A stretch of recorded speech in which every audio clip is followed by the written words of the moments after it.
I don't make threats. I make promises, and I always keep them. Hi, my name is Samantha Brooks. I'm 32, a contractor from Boston. I built my company from nothing but hard work and stubborn grit. For years, my family treated me like their personal ATM. They drained me dry, then smiled across the dinner table, as if love was just another bill waiting for my signature. At the lawyer's office, their true colors finally showed. Every dollar, every asset, every piece of their legacy went to Nathan. My name wasn't even mentioned in the will. That was the moment I stopped being their daughter. That was the moment I became their reckoning. Before I take you back to where it all began, subscribe now because betrayal might be written in ink, but revenge is carved in stone. I grew up in a quiet Boston suburb that hid loud truths. From the outside, we looked like the perfect family. Inside, love always tilted toward my brother and never found a way to balance. I was the reliable one, the checklist child. Grades, chores, and quiet reliability. Nathan was the spotlight. Charm, trouble, then another second chance. Attention gathered around him like moths to a flame. At my high school graduation, I was valedictorian and exhausted. We took photos, ate at a local diner, and called it a celebration. A $50 card was slid across the table, polite and distant. 2 weeks later, Nathan won a regional competition, and fireworks went off. The backyard was crowded with cousins cheering, and a new game console wrapped in shiny paper was handed to him. It wasn't the money that hurt, it was the enthusiasm. My achievements were noted, but his were paraded until midnight. College separated our paths further. Even with my scholarship, I still owed more than I had. I worked mornings at a coffee shop that smelled like possibility, evenings shelving books at the library, whispering with tired students. Weekends, I worked for my uncle, swinging hammers, blisters singing through my gloves. I learned spreadsheets at 2 a.m. and ceilings at 6. I learned that hunger becomes fuel when no one feeds you. Nathan attended a private university with average grades and unmatched confidence. Tuition, housing, meal plans, even spending money, all covered without hesitation. When I asked why, my father smiled with a tired logic. Nathan isn't as independent as you, Samantha. He needs support. The words landed like a door locking from the outside. Independence became the excuse for them to withhold what I'd earned. Their care for me had become a matter of convenience. Sunday dinners continued year after year, with Nathan's latest adventure filling the air like commercial breaks. My wins arrived last, then disappeared with the dishes. I drove home measuring silence by streetlights and the sound of the steering wheel.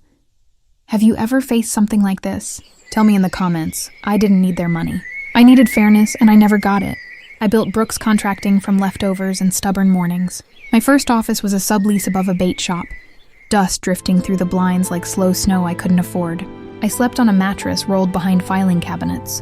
80-hour weeks blurred into invoices, ladders, and borrowed coffee. I learned to read blueprints and people with equal care. My hands toughened, but I kept a soft ledger. Every dollar went back into tools, my crew, insurance, and one truck. Birthdays became punch lists. Vacations were postponed deliveries. Meanwhile, Nathan discovered a new purpose every season. He floated between jobs like a helium balloon losing air. Then he wanted to open a sports memorabilia store, shiny and certain. My parents refinanced their house to fund his grand opening, $75,000, plus the kind of praise I never tasted. The store shut down in 8 months. Excuses stacked higher than shelves. They called it bad timing, not bad habits. When my father's chest tightened, I answered without counting. $32,000 for surgery and weeks of recovery. I delayed equipment upgrades and slept in the office again. They showed their gratitude, but expectations stayed, humming like a generator. Sunday dinners kept staging Nathan as the centerpiece. I brought roles. He brought promises wrapped in optimism. My updates were nice. His ideas were visionary, brave, destined. Sometimes love is applause. Sometimes it's an unpaid invoice. I drove home rehearsing conversations I never dared to start. The mortgage problem arrived dressed as a confession. Property taxes were climbing. My mother sighed over dishes. I set an automatic transfer, $2,800 every month. No contract, no timeline, just blood and a routing number. I told myself it was temporary and responsible. I told myself I was protecting our home and theirs. I told myself fairness would meet me at the finish. At night, I audited my life by hallway light. Spreadsheets glowed, and so did the questions I ignored. Was I helping or training them to need me? Was duty just another name for being useful? Work expanded, and so did our bids and crews. We finished a school gym, 3 kitchens, and a clinic. Clients shook my hand like I'd poured the slabs myself. I began to believe effort would buy me peace. Estate planning would be the ledger finally balancing. If you've been through this, you're not alone. You can love people and still be emptied by them. You can be generous and still be quietly erased. I kept paying, kept building, kept hoping the math worked. One Friday, the lawyer called for a meeting. I packed plans, wore my best shirt, and exhaled. Some doors opened to fairness, others opened to fire. I walked toward that conference room, believing I'd finally be seen. The conference room smelled of polish and distance, mahogany table, neutral art, no warmth, no welcome. My parents sat stiff, Nathan smoothing his expensive watch. The lawyer shuffled papers, clearing his throat like thunder. "Samantha," he said, "your parents made their wishes clear. Every asset, house, accounts, insurance will pass to Nathan alone. For you, a recipe book and baseball cards." The air folded in half, my pulse echoed. I looked at my father. His voice cracked. "You're successful. You've built a business. Nathan needs more security." My mother added, brittle and bright, "You've always been so good at taking care of yourself." Those words sliced deeper than any mortgage. Strength had become my punishment. Success, my disqualification. The lawyer kept listing numbers like they weren't already mine. $650,000 in property, $180,000 in investments, $300,000 in insurance. Then, the hidden bomb. A new mortgage, $275,000. Payments, $2,800 monthly, the same amount I had been transferring each month. They hadn't needed help with taxes. They'd borrowed against a debt-free house to fund Nathan. "An upscale sports bar," my mother announced proudly. Great location. Very promising. My stomach turned. I knew that script by heart. "And you expect me to keep covering those payments?" I asked, unable to hide the disbelief. My father's throat cleared, eyes fixed on the table.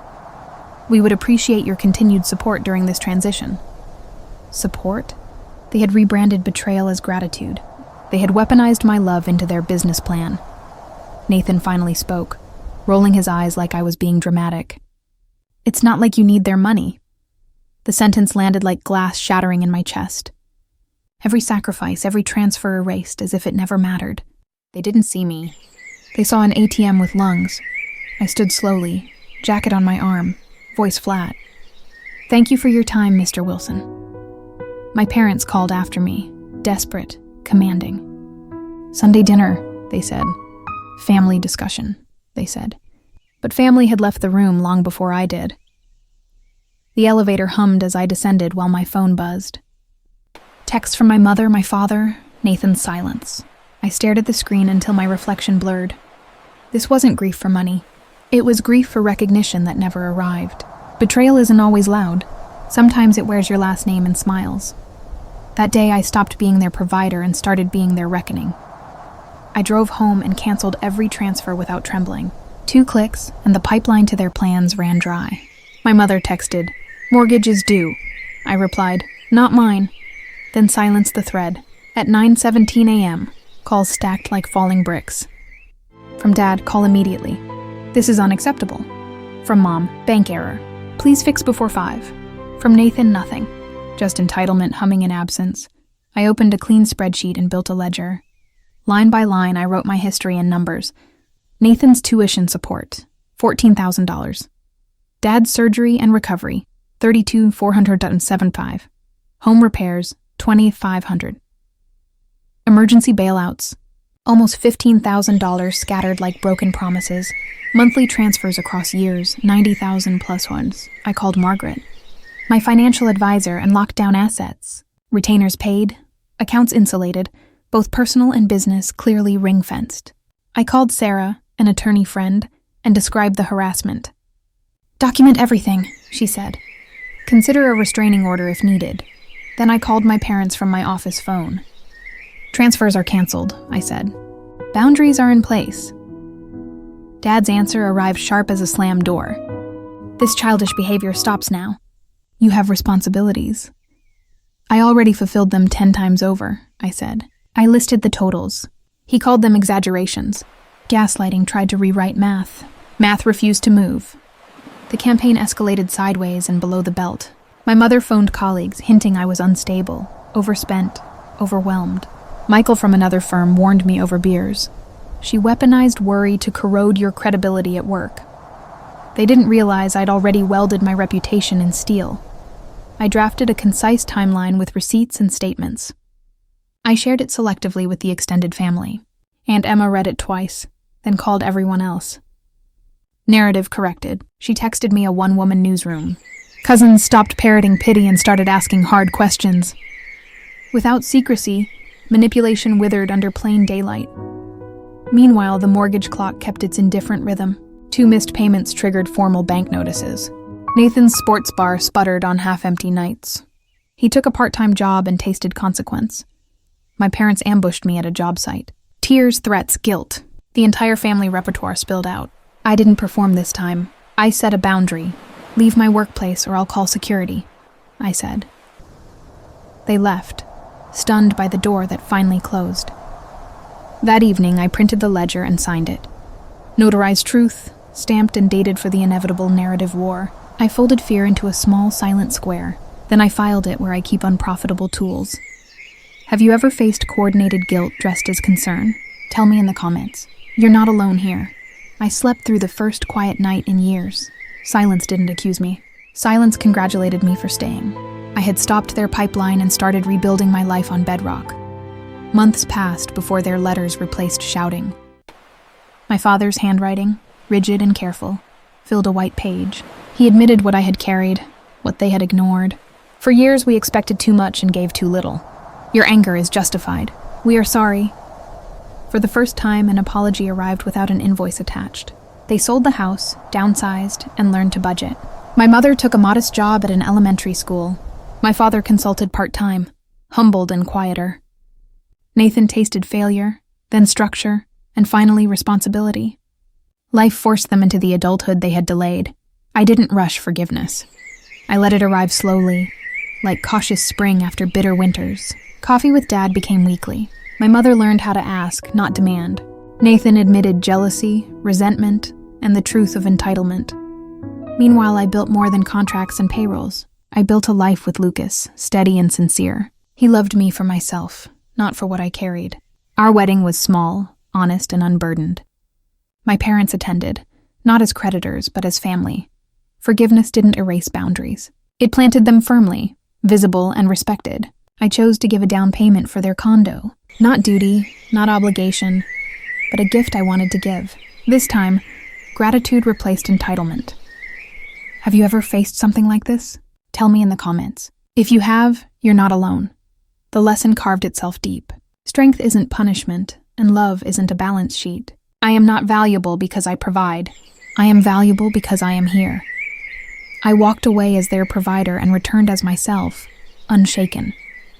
Before saying goodbye, if this story touched your heart, please give it a like and share it with someone who needs to hear this today. Don't forget to subscribe for more true family betrayal stories that remind us we are stronger than we know.